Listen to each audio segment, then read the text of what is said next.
up, folks? Welcome back to another adventure. We're on our way to go ice fishing right now. We're going to ice fish a lake that's a little bit bigger than the lakes I've already ice fished this year, and it's a little bit lower in elevation. So we're gonna go see it. The ice should be thick enough. We're gonna be using a propane auger today, and we're also gonna be cooking up some corned beef hash. So make sure to stay tuned, and let's get right into it. Alright folks, so as you can probably tell, there's a ton of open water down there. So we were actually planning on fishing on that side of the lake, but we're gonna have to switch our plans and go fish down here because this is the only part of the lake that's even frozen. So we're not too sure. We're gonna go out there, we're gonna test it out. We're not sure how thick it is. Yeah, we're gonna go test it out, I guess, see what happens. Alright folks, it's kind of hard to tell. It could be 1.5 feet thick out there, or it could be 1/2 inch thick. Obviously, the other side of the lake is entirely open water. But yeah, hopefully this side is thick enough for us to safely get out on the ice and hopefully catch some fish. Alrighty, folks, well, let's give it a test. What's the worst that could happen? Do not attempt this at home.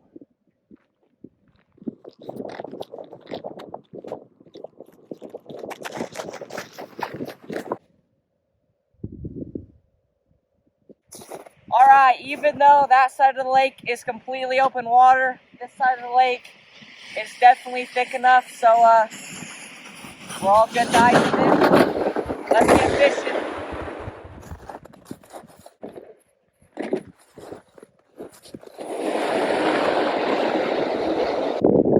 Alrighty folks, so this right here is a propane auger, and for any of you serious ice fishermen, I definitely recommend. This was on my Christmas list a few years ago, and it's just got some simple propane, which is way easier than dealing with gas, and it makes it 1,000 times easier for drilling through really thick ice.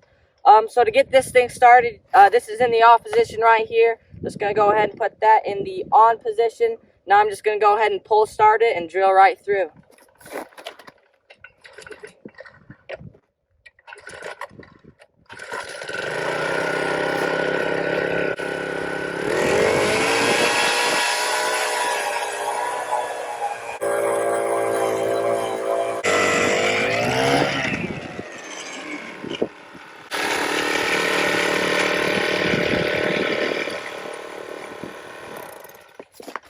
And as you can see right there, folks, this ice is more than thick enough. And with this propane auger, it's super easy to drill right through. Now let's get to fishing. Alrighty, folks, so what we've got here is a line of ice fishing holes. We've drilled a bunch of different holes, 6 different holes here, all at different depths. And now what we're going to do is we're going to check each one, see which depth each one is at, and see where the fish are hanging out so we know which depth will be the best for us to target.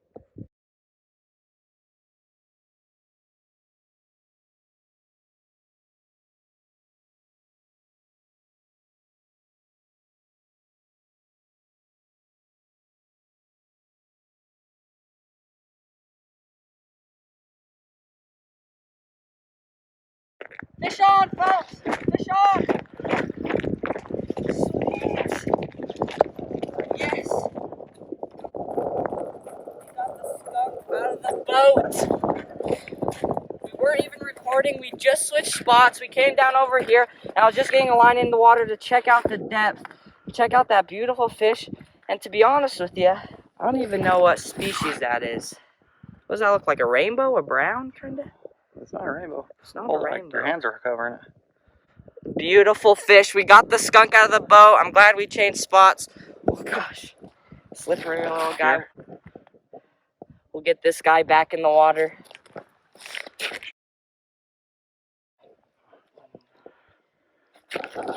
What depth were you at? I just dropped it all the way to the bottom, and I was just kind of popping it, bringing it up, popping it, bringing it up. Alrighty, folks, we got the skunk out of the boat. Now we can go home happy, but let's try to catch some more while we're here.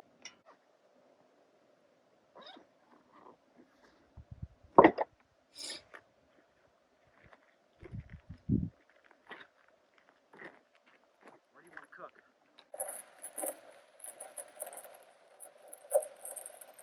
Oh, that one! Yep, just a little guy. Fish number 2. No, you can keep the worm.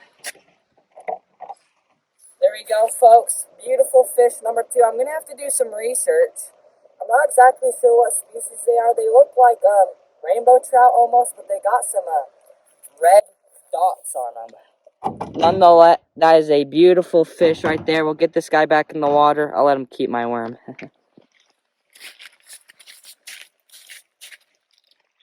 All right.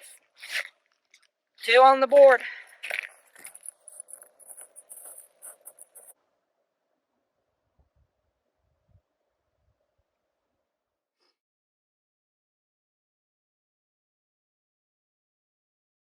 Alrighty, folks, so I was going to get some the lighter to cook up some corned beef hash.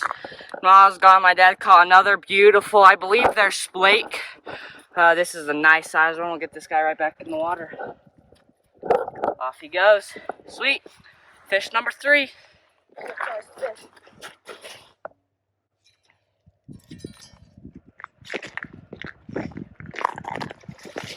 Oh yeah, rainbow trout, big rainbow. We were just getting set up to get cooking. We just had this rod dead sticked. Next thing I know, something was eating it. Big old rainbow trout. Alrighty, folks. Another squirmy little fish. Second species of the day. A nice sized rainbow trout. We'll get this guy right back in the water. Off he goes.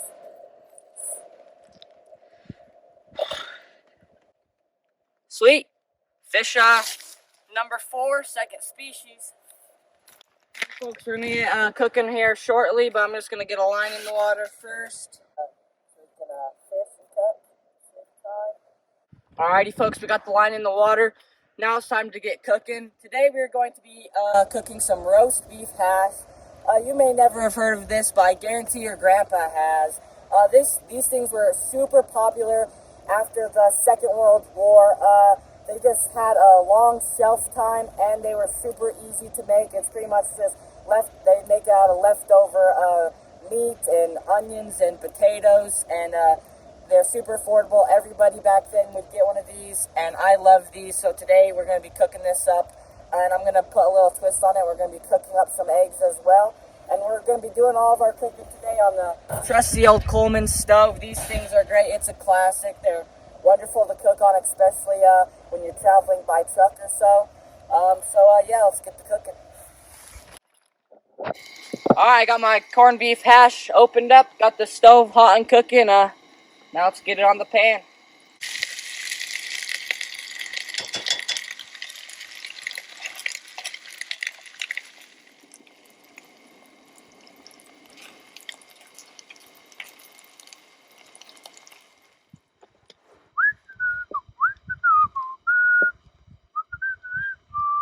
Alright, our hash is starting to look nice and crispy, so now we got 4 eggs. We're going to go ahead and crack them up and put them in.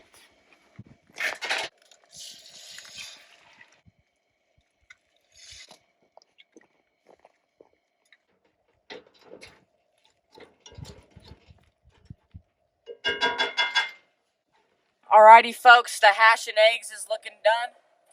Nice and crispy. Oh wait, we're getting a fish. I'll get you.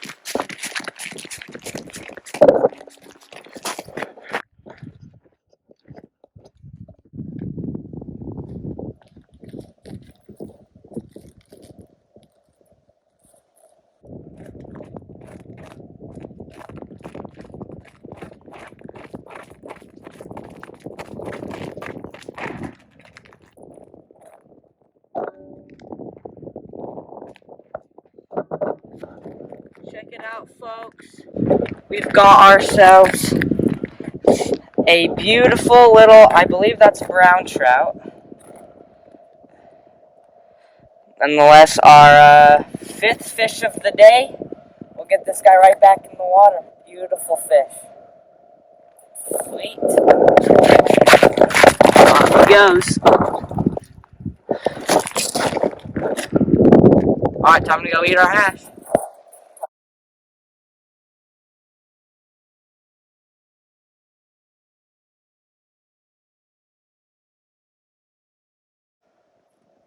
And to top it off, we have some hot sauce, Melinda's hot sauce. It's got all sorts of different flavors, and these are some great stocking fillers, especially if you're an outdoorsman. These are great to take on backpacking trips or just to throw in with the camping food, and it adds quite a bit of flavor, and it's just a small little bottle. Alrighty, folks, first bite, we got our roast beef hash with some eggs. First bite.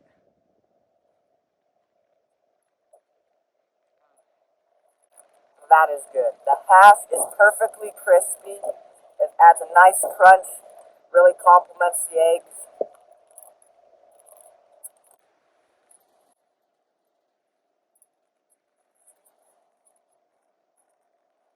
A little slushy snow is the perfect thing to get your dishes nice and cleaned out on the ice.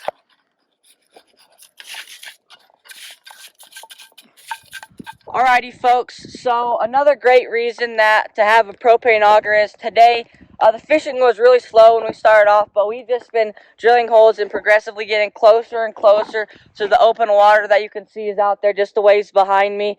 And we got as close as we were comfortable, and that's when we really started catching fish. And as you can see right here, this is where the ice really starts to change, and right after that curve, it was noticeably thinner, and the ice will continue to do that over and over again until the entire lake is frozen. But yeah, we just kept getting closer and closer to the open water, and turns out the fish were hanging out near the open water, and yeah, that's when we started catching them. Oh my gosh. Where did it just fall over?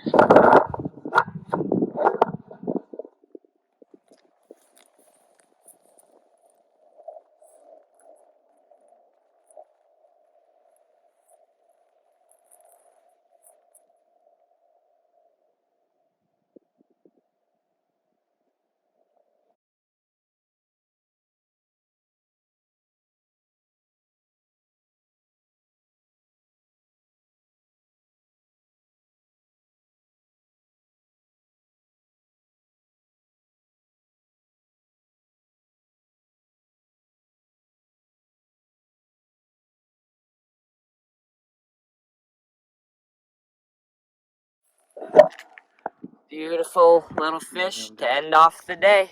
I will let this guy go.